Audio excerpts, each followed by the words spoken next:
শেষ পর্যন্ত যুদ্ধ হইতে হইতেও হইল না, এরকম একটা অবস্থা।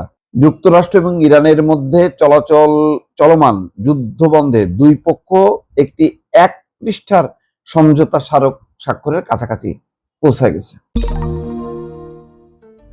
যাক, অত্যন্ত সুখবর যে ইরানের সঙ্গে যুদ্ধ থামিয়ে সমঝোতার পথে ট্রাম্প খুলছে হরমুজ প্রণালী।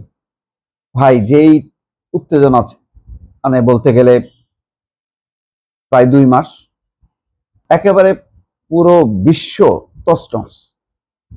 জ্বালানি তেলের মূল্য বৃদ্ধি, তারপরে তার সাথে সংযুক্ত জিনিসপত্রের দাম বেশি, বিদ্যুতের সংকট, মানে যে কঠিন অবস্থার দিকে যাচ্ছিল পৃথিবীটা, সেখান থেকে যখন এই খবরটা আসলো তখন এটা একেবারে স্বস্তির নিঃশ্বাস। শেষ পর্যন্ত যুদ্ধ মানে হইতে হইতেও হইল না, এরকম একটা অবস্থা। যুক্তরাষ্ট্র এবং ইরানের মধ্যে চলমান যুদ্ধ বন্ধে দুই পক্ষ একটি 1 পৃষ্ঠার সমঝোতা স্মারক স্বাক্ষরের কাছাকাছি পৌঁছে গেছে। এই শান্তি প্রক্রিয়ার সঙ্গে যুক্ত পাকিস্তানের একটি সূত্র বার্তা সংস্থা রয়টার্সকে এই তথ্য নিশ্চিত করেছে। এর আগে মার্কিন সংবাদ মাধ্যম এক্সিওসের এ সংক্রান্ত একটা প্রতিবেদন প্রকাশ করেছিল। পাকিস্তানি সূত্রটি রয়টার্সের কাছে এই খবরের সত্যতা নিশ্চিত করে জানায়, যুদ্ধ অবসানে দুই দেশ এখন সমঝোতার চূড়ান্ত পর্যায়ে এসেছে। জানি না কোন কোন শর্তে এখনো। এক্সিওস তার প্রতিবেদনে জানায়, হরমুজ প্রণালী আবার খুলে দেওয়ার লক্ষ্যে শুরু করা অভিযানটি স্থগিত করেছেন মার্কিন প্রেসিডেন্ট ডোনাল্ড ট্রাম্প। এই খবর দর্শক আগেও দিয়েছি। এরপর হোয়াইট হাউস মনে করছে তারা ইরানের সঙ্গে যুদ্ধবন্ধের একটি সমঝোতায় পৌঁছাতে পারছে। শান্তি প্রক্রিয়ার সঙ্গে যুক্ত পাকিস্তানি সূত্রটি রয়টার্সকে বলছে, আমরা খুব দ্রুতই এই প্রক্রিয়ার সমাপ্তি টানবো, আমরা একেবারে কাছাকাছি পৌঁছে গেছি। এক্সিওসের প্রতিবেদনে বলা হয়েছে, আগামী 48 ঘন্টার মধ্যে বেশ কিছু গুরুত্বপূর্ণ বিষয়ে ইরানের পক্ষ থেকে জবাব আশা করছে যুক্তরাষ্ট্র। তবে এই পর্যায়ে মার্কিন পররাষ্ট্র দপ্তর বা হোয়াইট হাউস তাৎক্ষণিকভাবে কোনো মন্তব্য করেনি। সম্ভাব্য এই চুক্তির শর্তাবলী সম্পর্কে এক্সিওস বলছে, চুক্তির আওতায় ইরান তার ইউরেনিয়াম সমৃদ্ধকরণ কর্মসূচি স্থগিত রাখার প্রতিশ্রুতি দেবে।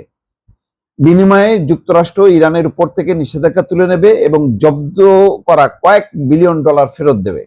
এছাড়া উভয় পক্ষই হরমুজ প্রণালীতে জাহাজ চলাচলের উপর আরোপিত বিধিনিষেধ তুলে নিতে সম্মত হবে। যাই হোক না কেন, ইরান হয়তো ছাড় দিচ্ছে, যুক্তরাষ্ট্র ছাড় দিচ্ছে, এবং ছাড় দিয়ে যতটুক চাপ দেওয়ার আমেরিকার পক্ষ, সেটা কিন্তু সর্বোচ্চ। এবং ভাগ্য ভালো যে এবারে যে যুদ্ধটা হইতো হরমুজ প্রণালীকে ঘিরে, এটা একটা ভয়ঙ্কর অবস্থা হতো, মানে তাতে মাত্রাটা অনেক বাড়তো এবং এটা অত্যন্ত ব্যয়বহুল একটা যুদ্ধ হতো। কে জিততো কে হারতো বড় কথা না, কিন্তু যখনই হরমুজ প্রণালী ঘিরে যুদ্ধ শুরু হইতো, সাথে সাথে কিন্তু তেলের দাম মানে ভয়ঙ্করভাবে বেড়ে যেত এবং অলরেডি $116 ব্যারেল প্রতি দাম উঠে গিয়েছিল, 116-18 পর্যন্ত। ভাগ্য ভালো যে এখন যুদ্ধ কমে যাচ্ছে। সবচেয়ে গুরুত্বপূর্ণ বিষয় ছিল এর মধ্যে যে সৌদি আরব আর আমিরাতের মধ্যে একটা দ্বন্দ্ব, সেই দ্বন্দ্বের মধ্যে আবার ইরান এসে সৌদি আরবের পক্ষ নিয়ে আমিরাতে হামলা চালালো, যেটা ফুজাইরা যে কমপ্লেক্স, পেট্রোকেমিক্যাল কমপ্লেক্স, অর্থাৎ পেট্রোলিয়াম উৎপাদনের যেই কমপ্লেক্স, সেখানে হামলার ঘটনাটা অনেকে ধারণা করা হয় যে এটি ইরান করেছে, সৌদি আরবের পক্ষ নিয়ে এই হামলাটি চালিয়েছে। যাক, এই তীব্রতাটাও বাড়তো।